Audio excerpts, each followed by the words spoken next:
والسلام على سيد الأنبياء والمرسلين وعلى آله وأصحابه أجمعين. قال الله تبارك وتعالى: أعوذ بالله من الشيطان الرجيم. بسم الله الرحمن الرحيم. أيها الذين آمنوا كتب عليكم الصيام كما كتب على الذين من قبلكم لعلكم تتقون. صدق اللہ العظیم. اس کلاس میں ہم چونکہ رمضان بالکل قریب ہے تو رمضان کے تعلق سے ہم وہ باتیں سنیں گے اللہ تعالیٰ نے قرآن مجید کے اندر جن آیتوں میں رمضان کا تذکرہ فرمایا ہم آج کو ڈسکس کریں گے اور اس پر بات کریں گے. اللہ تعالیٰ ہم سب کو مختصر وقت میں صحیح طریقے سے عمل کی نیت سے سننے کی توفیق عطا فرمائے. اللہ تعالیٰ نے قرآن مجید کے اندر پارہ نمبر 2 میں اتنی تو بات ہم سب کو یاد ہونا چاہیے کہ روزے کے بارے میں اللہ نے کون سے پارے میں کون سے سورے کے اندر وہ آیت نازل فرمائی جس آیت میں روزے کا تذکرہ ہے. پوری قرآن کا ترجمہ ہم یاد نہیں کر سکتے، پوری قرآن کی تفسیر ہمارے دماغ میں بیٹھ نہیں سکتی. کم سے کم اتنی تو بات ہمیں یاد ہونا چاہیے کہ یہ ٹاپک ہے، اس ٹاپک پر اللہ تعالیٰ نے کس پارے میں کس سورے میں اللہ نے کیا کہا. تو آئیے رمضان کے روزوں کے تعلق سے اللہ نے پارہ نمبر 2 یہ یاد رکھ لینا، دوسرا پارہ سیقول اس کا نام ہے، اور سورہ نمبر 2 یعنی سورہ بقرہ. اس سورے کی رکوع نمبر 6 میں پہلی آیت میں اللہ ارشاد فرماتے ہیں: یا ایھا الذین آمنو، اے ایمان والو. اللہ نے ہمیں پکارا اے ایمان والو. یہ بہت پیارا لفظ ہے. پکارنے والا اللہ ہے، رب العالمین ہے، عرش و فرش کا مالک، پوری کائنات کا مالک. اگر کسی کو معلوم ہو جائے کہ ہم جس محلے میں رہتے ہیں اس محلے کا سرپنچ، یا ہم جس اسٹیٹ میں رہتے ہیں اس اسٹیٹ کا چیف منسٹر ہمیں بلا رہا ہے، ہمیں ہمارا نام لے رہا ہے، تو بتائیے کیا ہمارے دل میں خوشی نہیں ہوتی؟ کتنے لوگ ہیں صرف بلانے نہیں، اگر معلوم ہو گیا کہ کسی کو بلایا گیا تو اس کا دوست، اس کا بھائی، اس کا بیٹا سب جائیں گے. کیوں؟ کیونکہ چیف منسٹر کے پاس جا رہے ہیں، انہوں نے ہماری فیملی کو انوائٹ کیا ہے، بلایا ہے. مختصر سی زندگی میں کوئی عہدے پر فائز ہو جاتا ہے، کسی کو کچھ عہدہ مل جاتا ہے، وہ فیمس ہو جاتا ہے، تو ہم اس کے اتنے دیوانے ہو جاتے ہیں کہ اگر معلوم ہوا کہ اس نے مجھے بلایا تو فوراً دل خوش ہو جاتا ہے اور ہماری خوشی کا بہت ہی عجیب حال ہوتا ہے. تو سوال یہ ہے کہ جو بادشاہوں کا بادشاہ ہے، پوری کائنات اسی کے تابع ہے، بلکہ انسانوں پر ہی نہیں ساری چیزوں پر اس کی حکومت ہے. اتنا بڑا بادشاہ، اتنا بڑا عہدہ، اللہ اکبر. اللہ ہم گنہگاروں کو پکار کر کہہ رہا ہے یا ایھا الذین آمنو، اے ایمان والو. تو ہمیں خوشی کیوں نہیں ہو رہی؟ سوال کا جواب یہ ہے، ہمیں خوشی اس لیے نہیں ہو رہی کہ ہم قرآن کا ترجمہ سننے کے لیے تیار نہیں، سمجھنے کے لیے تیار نہیں. کیا ہمارے دماغ میں کبھی یہ بات آئی کہ ہم نے آج تک زندگی میں 10 قرآن ختم کیے ہیں، 20 قرآن ختم کیے ہیں، ہم نے ہزاروں بار قرآن ختم کیے ہیں، لیکن کیا ہمارے دماغ میں اتنی بات آئی کہ یہ مجھے بار بار یہ قرآن کی آیت ملتی ہے، یا ایھا الذین آمنو، یا ایھا الذین آمنو، یا ایھا الذین آمنو. بہت ہر پارے میں آپ کو یہ آیت ملے گی، یہ لفظ ملے گا. تو اس کا مطلب کیا ہے؟ ایک مرتبہ جب مطلب آپ کے دماغ میں آ گیا نا، جب بھی آپ قرآن پڑھیں گے تو آپ تلاش میں ہو، آپ جستجو میں ہو کہ اس لفظ کا مطلب مجھے معلوم ہے۔ یا ایھا الذین آمنو، اے ایمان والو، اے ایمان والو، میں بھی تو ایمان والا ہوں، آپ بھی ایمان والے ہیں۔ ہمارے گھر میں ہمارے بچے بچیاں، بھائی بہنیں، رشتے دار سب ایمان والے ہیں۔ اللہ سب کو پکار رہا ہے، اے ایمان والو، اے ایمان والو۔ اب جب کبھی آپ قرآن پڑھیں گے تو جب آپ کی زبان پر ہوگا یا ایھا الذین آمنو، فوراً آپ کا دل خوش ہو جانا چاہیے۔ اللہ نے مجھے پکارا، اللہ نے مجھے پکارا، اللہ نے میرا نام لیا، اے ایمان والے، اے ایمان والے۔ کیا کہنا چاہتے ہیں؟ اچھا، جب دل دماغ مکمل اللہ کی طرف متوجہ ہو جائے گا، اسی وقت ہمیں آگے کی بات سمجھ میں آئے گی۔ آج قرآن کی تفسیر کو بیان سمجھ کر بیٹھتے ہیں، یہ بڑی غلط فہمی ہے۔ جب بیان کی نیت سے سنیں گے تو بیان کیسے ہوتے ہیں؟ بیان کیسا ہوتا ہے؟ 2 گھنٹے 3 گھنٹے 10 گھنٹے بیان ہو جائے، جو سنتے ہیں اگر ان سے پوچھا جائے کہ بیان کیسا ہوا تو وہ بولیں گے بہت اچھا ہوا، بہت اچھا۔ کیا بولے بیان میں؟ وہ کوئی نہیں بتا سکتا۔ کیوں؟ کیونکہ انہوں نے بیان کی نیت سے۔ اگر ہم اس نیت سے سنتے کہ یہ میرے اللہ کا کلام سمجھایا جا رہا ہے، اللہ نے کیا کہا مجھے سمجھنا ہے، تو جو آیت بھی ڈسکس ہوگی، جس آیت کے بارے میں بولا جائے گا، ہر آیت کی کو ہم سمجھیں گے، یاد رکھیں گے، اور اس کو ایسے طریقے سے یاد رکھیں گے کہ عمل میں بھی لا لیں گے۔ تو پہلی بات، یا ایھا الذین آمنو، کیا مطلب ہے اس کا؟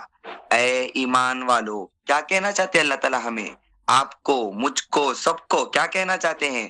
کتب علیکم الصیام، تم پر روزے فرض کر دیے گئے ہیں۔ روزہ مستحب نہیں ہے، روزہ نفل نہیں ہے۔ روزہ ایسا نہیں ہے کہ رکھے تو بھی چلتا، نہیں بھی رکھے تو چلتا، نہیں نہیں۔ اللہ فرما رہے کتب علیکم، کتبہ کا مطلب ہوتا ہے فرض۔ اللہ نے روزہ فرض کر دیا، اب کوئی بہانہ نہیں۔ ہاں، اتنی مجبوری ہے کہ ڈاکٹر نے کہا کہ اگر آپ روزہ رکھیں گے تو آپ کی جان کے لیے خطرہ ہے، تو یہ الگ صورت ہے۔ لیکن بس کیا تھوڑی سی تھکان، تھوڑا سا دھوپ کا بہانہ، پیاس کا بہانہ، یہ سارے چیزوں سے اگر ہم روزہ رکھتے ہیں تو ہم اللہ کی نظر میں مجرم ہیں، گناہ کبیرہ کرنے والے ہیں، بڑا گناہ ہے۔ جس طرح نماز چھوڑنا بڑا گناہ ہے، روزہ چھوڑنا بڑا گناہ ہے۔ اللہ کیا کہتے ہیں؟ کتب علیکم الصیام، تم پر روزے فرض کر دیے گئے ہیں۔ اچھا، کیا اللہ صرف ہماری اس شریعت میں ہی روزہ فرض تھا یا پہلے لوگوں پر بھی روزہ فرض تھا؟ اللہ فرما رہے کما کتب علی الذین من قبلکم، تم سے پہلے لوگوں پر بھی روزے فرض کیے گئے، جیسا تم سے پہلے کی شریعت میں روزہ فرض تھا، اسی طرح تم پر بھی روزے فرض کر دیے گئے۔ اچھا، اللہ کیا چاہتے ہیں روزے سے؟ بندوں کو بھوکا رکھ کر اللہ کو کیا ملنے والا ہے؟ بندوں کو پیاسا رکھ کر اللہ کو کیا ملنے والا ہے؟ اللہ فرماتے مجھے کچھ نہیں ملنے والا ہے، تمہیں ملنے والا ہے۔ اچھا، اللہ ہمیں کیا ملے گا؟ لعلکم تتقون، تاکہ تمہاری زندگی میں تقوی پیدا ہو جائے، تاکہ تمہارے اندر تقوی پیدا ہو، متقی بن جاؤ تم۔ متقی بنیں گے تو کیا ملے گا؟ ہم اس کو آگے ڈسکس کریں گے۔ اللہ فرماتے ہیں ایام معدودات، دیکھو، یاد رکھو، یہ روزے سال بھر رکھنا نہیں ہے، 11 مہینے رکھنا نہیں ہے، زندگی بھر رکھنا نہیں ہے، چند ہی تو دن کی بات ہے۔ ایام معدودات، ایام عربی میں دنوں کو کہتے ہیں، کچھ دنوں کی بات ہے، چند دن ہی روزے رکھنا ہے۔ فمن كان منكم مريضا او على سفر فعدة من ایام اخر، ہاں، تم میں سے کوئی شخص سخت بیمار ہو جائے، بہت زیادہ ایسی بیماری جو جان لیوا ہو، یا سفر میں چلے جائے۔ پہلے سفر بہت تھکان کے ہوتے تھے، بہت تھکان، بہت بڑی مشقت والے سفر ہوتے تھے، تو اللہ فرماتے ہیں اگر ایسی کوئی سخت مجبوری ہو فعدۃ من ایام اخر، تو بعد میں رکھ لینا، لیکن رکھنا ضرور۔ وعلى الذين يطيقونه فدية طعام مسكين.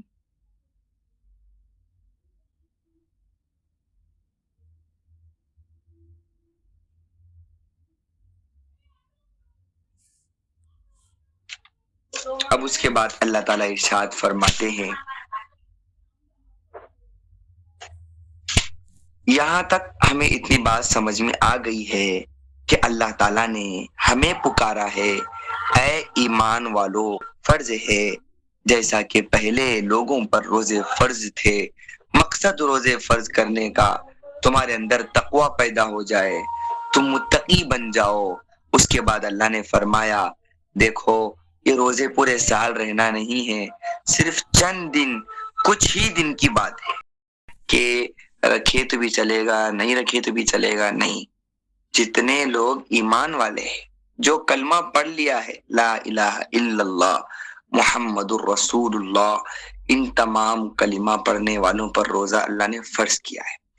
پہلے شروع میں اسلام جب آیا تھا اس وقت ایک سہولت یہ تھی کہ روزہ اللہ نے چوائس دے دیا تھا، اگر روزہ رکھنا ہو تو رکھو، اگر کوئی آدمی روزہ رکھنا نہیں چاہ رہا اس کے جگہ پر کچھ فدیہ، کچھ رقم دے دینا چاہ رہا کسی غریب کو، جیسا صدقۃ الفطر ہوتا ہے ایسے ہی کچھ فدیہ دے دینا چاہ رہا تو وہ بھی کر سکتا ہے، روزہ رکھنے کے بجائے وہ فدیہ دے دے تو وہ روزے کے برابر ہو جائے۔ لیکن بعد میں اللہ تعالیٰ نے اس سہولت کو ختم کی،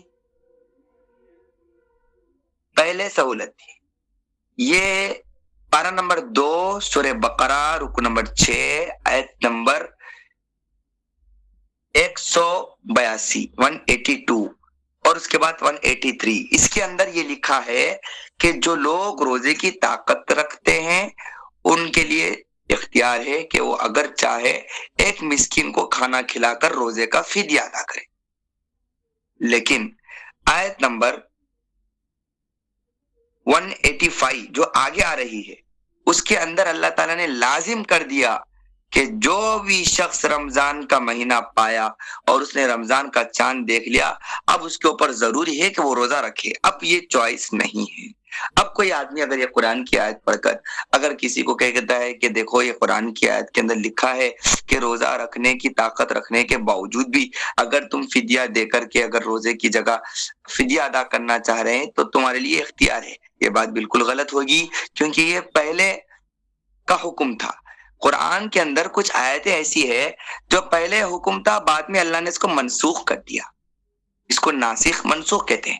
یعنی پہلے کیا تھا، جس طرح قبرستان کے سلسلے میں اللہ نے سب کو کہہ دیا کہ قبروں کی زیارت مت کرو، اللہ کے نبی کا حکم تھا کہ پہلے قبرستان میں جانے سے منع کیا گیا، قبروں کی زیارت مت کرو، پھر بعد میں خود نبی نے حکم دیا کہ تم قبروں کی زیارت کرو، اس میں آخرت، تو پہلے کچھ بعد میں کچھ۔ تو یہ اللہ تعالیٰ کا اپنا کلام ہے، وہ چاہے پہلے کچھ حکم دے دے بعد میں کچھ حکم دے دے، اس کے بارے میں یہ سوال نہیں ہو سکتا کہ اللہ نے ایسا کیوں کیا، پہلے ایسا کیوں رکھا۔ جس طرح دیکھیے رمضان کے روزے پہلے ہی دن سے 30 کے 30 روزے فرض نہیں، پہلے عاشورے کا روزہ تھا، محرم کا جو 10ویں دن جو روزہ رکھتے ہیں وہ روزہ فرض کے درجے میں تھا، لیکن جب بعد میں یہ رمضان کے روزے جب فرض ہو گئے تو وہ روزہ تو ہے ابھی بھی لیکن فرض نہیں رہا۔ فرض کا مطلب یہ ہوتا ہے چھوڑیں گے تو گناہ ملے گا، گناہ ہے کبیرہ، فرض چھوڑنے کا گناہ ہے کبیرہ ہے، بڑا گناہ ہے۔ تو خیر یہ اس آیت کے تعلق سے بات تھی۔ اس کے بعد ایک آیت ہے شہر رمضان الذی انزل فیہ القرآن، رمضان کے تعلق سے اللہ نے پارہ نمبر 2 سورہ بقرہ کی اس آیت کے اندر، اسی رکوع کے اندر ہم ہیں ابھی بھی، جو پہلے جو ہم آیت شروع کرے تھے وہی آیتوں کا سلسلہ چل رہا ہے۔ اللہ نے فرمایا رمضان کا مہینہ وہ مہینہ ہے الذی انزل فیہ القرآن، جس میں قرآن نازل کیا گیا۔ اب سوال آپ سے ہوگا کہ بتائیے قرآن کس مہینے میں نازل ہوا، تو ہم سب کہنا ہے، ہم سب کو یہ کہنا پڑے گا کہ رمضان کے مہینے میں قرآن نازل ہوا۔ کہاں لکھا ہوا ہے؟ پارہ نمبر 2 سورہ نمبر 2 سورہ بقرہ میں لکھا ہوا ہے شہر رمضان الذی انزل فیہ القرآن۔ تو معلوم یہ ہوا رمضان کے مہینے کی پہچان قرآن ہے۔ رمضان کے اندر دو بڑی عبادت، روزے اور قرآن کی تلاوت۔ قرآن کا نزول رمضان میں ہوا تو شہر رمضان شہر قرآن ہے، رمضان کا مہینہ قرآن کا مہینہ ہے۔ اب دیکھیے نا، تراویح کے اندر بھی جو سنت ہے، سب سے بڑی سنت جس کو کہہ سکتے ہیں، وہ قرآن کی تکمیل ہے۔ بڑی خوشی ہوتی ہے جب حفاظ اکرام تراویح کے اندر قرآن ختم کرتے۔ کوئی ضروری نہیں ہے، فرض تو نہیں ہے کہ اگر کوئی قرآن ختم نہیں کرے گا تراویح تو اس کی تراویح نہیں ہوگی۔ اللہ نے اتنا مشکل بنایا ہی نہیں۔ اگر آپ کو موقع نہیں ملتا ہے تو آپ گھر میں ہی بیٹھ کر، اپنے ہی گھر میں رہ کر، خصوصاً خواتین کے لیے تو بہتر یہی ہے کہ گھر کے اندر ہی خود اپنی فکر سے تراویح پڑھے۔ لیکن چونکہ جہالت اور غفلت کا دور ہے، لوگ فرض نماز نہیں پڑھتے تو 20 رکعت تراویح کہاں پڑھیں گے؟ تو اگر قریب میں کہیں ماحول بن جاتا ہے، پردے کا اہتمام ہوتا ہے اور وہاں کوئی درس قرآن بھی ہوتا ہے، قرآن سمجھایا جاتا ہے اور اچھی آواز میں قرآن پڑھا بھی جاتا ہے، تو وہاں پڑھنے میں کوئی حرج نہیں ہے۔ لیکن گھر کے اندر ہی اگر ماحول بن سکتا ہے تو بہتر ہے گھر کے اندر ہی پڑھنے کا ماحول بنائے۔ تو رمضان کی پہچان قرآن ہے، کیونکہ قرآن رمضان میں نازل ہوا۔ اچھا، قرآن رمضان میں نازل ہوا تو کون سے روزے میں نازل ہوا؟ پہلے روزے میں، دوسرے روزے میں، تیسرے روزے میں، پہلے کے 10 دن میں، دوسرے 10 دن میں، تیسرے 10 دن میں۔ تو اس کا جواب آپ کو پارہ نمبر 30 میں ملے گا۔ ہم سب کو وہ سورہ یاد ہے، انا انزلناہ فی لیلۃ القدر، آپ سب کو یاد ہے، ہم سب کو یاد ہے۔ اس کا ترجمہ پڑھیے، اس میں اس کا جواب لکھا ہے کہ اللہ تعالیٰ فرماتے ہیں بے شک ہم نے قرآن کو لیلۃ القدر میں نازل کیا، لیلۃ القدر میں اتارا۔ مطلب یہ ہے نہ پہلے 10 دن میں نہ دوسرے 10 دن میں، آخری 10 دن میں جو لیلۃ القدر ہے، شب قدر ہے، اس کے اندر اللہ نے قرآن مجید نازل کیا۔ معلوم یہ ہوا رمضان کے مہینے میں قرآن اترا اور رمضان میں بھی شب قدر میں قرآن اترا۔ اچھا، قرآن اترا تو معلوم ہوا، قرآن کیوں اترا؟ کیا اس لیے اترا کہ ہم صرف اس کو جب کسی کا انتقال ہو جائے تو پڑھ کے اس کو بخش دے؟ کیا اس لیے اترا کہ ہم اپنے بچوں کو صرف حافظ بنا دے، رٹا دے اور جلسے کے اندر عمامہ پہنا دے، قصہ ختم؟ کیا قرآن اس لیے اترا کہ جب ہم کوئی نیا گھر لے لیں تو اس کے اندر بیٹھ کر کے 10 لوگ قرآن پڑھیں اور پوری زندگی بھر کی برکت کی دعا مانگ لے، قصہ ختم؟ کیا قرآن اس لیے آیا کہ ہم اپنے دکانوں کے اندر، تجارت گاہوں کے اندر، تاجر اپنی تجارتوں کے اندر اور کسی جگہ اگر کوئی پلاٹ لیتا ہے تو وہ پلاٹ جہاں لے آئے وہ وہاں بیٹھ کر کسی حافظ صاحب کو بلا کر کے یاسین پڑھ کر کے برکت کی دعا کر دے، قصہ ختم؟ نہیں۔ آئیے پارہ نمبر 2 کھولیے، اپنے ہاتھ سے قرآن اٹھائیے، وضو کر کے قرآن لیجئے، لے کر کے خود اپنے آنکھوں سے اور اپنی زبان سے خود یہ آیت پڑھ کر کے اس کا ترجمہ پڑھ لیجئے۔ ترجمہ ہر گھر میں رکھا ہے۔ جب بھی کسی خاتون، کسی لڑکی کا نکاح ہوتا ہے تو اس کو جہیز میں جو قرآن دیا جاتا ہے وہ ترجمے کی قرآن ہوتی ہے۔ کاش ہم وہی قرآن پڑھ لیتے، اس قرآن کی وہ آیت جس آیت کے اندر قرآن بار بار بتا رہا ہے انزل فیہ القرآن ھدی للناس۔ قرآن صرف اس لیے نہیں آیا، میں نے کہہ رہا کہ یہ چیزیں غلط ہے، کسی کے انتقال پر قرآن پڑھنا بخشنا غلط ہے، میں نے کہتا کہ گھر کے اندر قرآن پڑھ کے برکت کی دعا کرنا غلط ہے، نہیں، ہمارا عقیدہ ہے کہ قرآن سے جس طرح ہمیں فائدہ پہنچتا ہے، جہاں قرآن پڑھا گیا ضرور وہاں فائدہ ہوگا، اور جس قرآن کے بعد جو بھی دعا مانگی گئی ضرور قبول ہوگی، یہ ہمارا عقیدہ ہے۔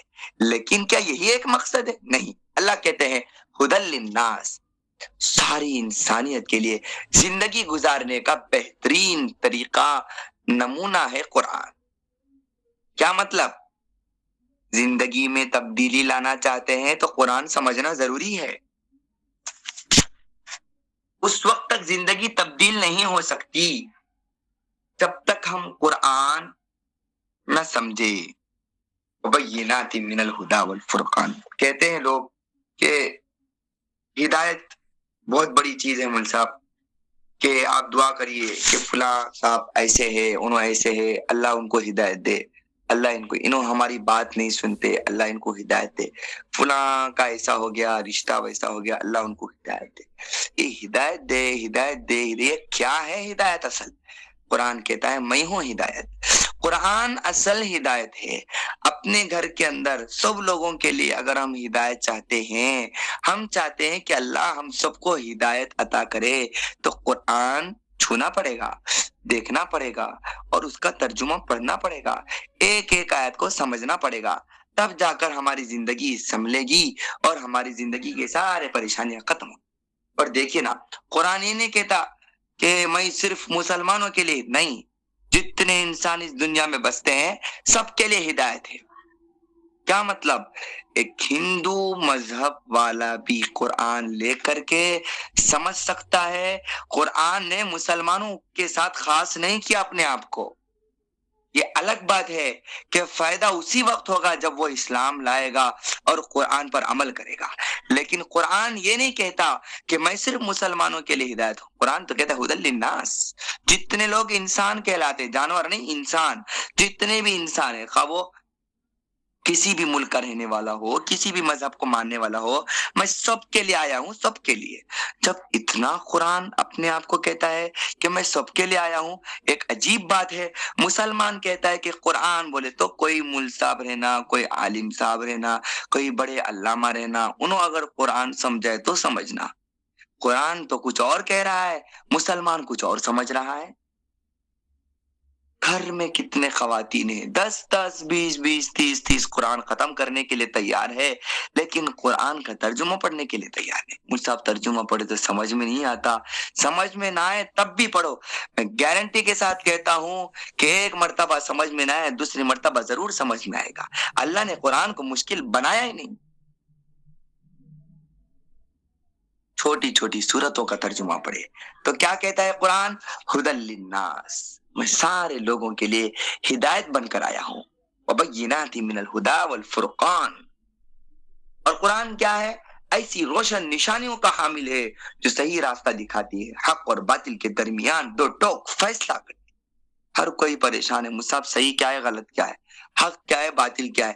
فلاں صاحب بیان میں بول رہے ہیں، انہوں وہ مسلک کے، انہوں یہ مسلک ہے، ان کا مسلک ماننا، ان کا مسلک ماننا، انہوں بھی صحیح حدیث بیان کر رہے ہیں، انہوں بھی قرآن کی آیتیں پڑھتے، انہوں بھی قرآن پڑھ۔ تو اللہ تعالیٰ اس کا جواب اس آیت میں ارشاد فرما رہے، قرآن خود لو۔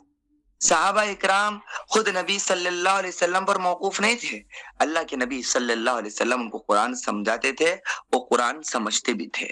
قرآن انہوں نے سمجھنے کی کتاب سمجھا تھا، قرآن انہوں نے سمجھنے کی کتاب سمجھا تھا۔ جب بھی کوئی آیت سامنے پڑھی جاتی، پڑھتے بھی تھے، ان کے دماغ میں رہتا تھا کہ اس پر مجھے نیکی بھی مل رہی ہے، اور ساتھ ساتھ اس کا مطلب کیا ہے، اس کا ترجمہ کیا ہے۔ وہ تو عربی زبان جانتے تھے، ان کے سامنے الگ سے تفسیر کرنے کی ضرورت نہیں، لیکن وہ قرآن کی آیت پڑھتے تو ان کے دل دماغ میں ہوتا تھا کہ میرے اللہ کا حکم ہے، میرے اللہ کا حکم ہے۔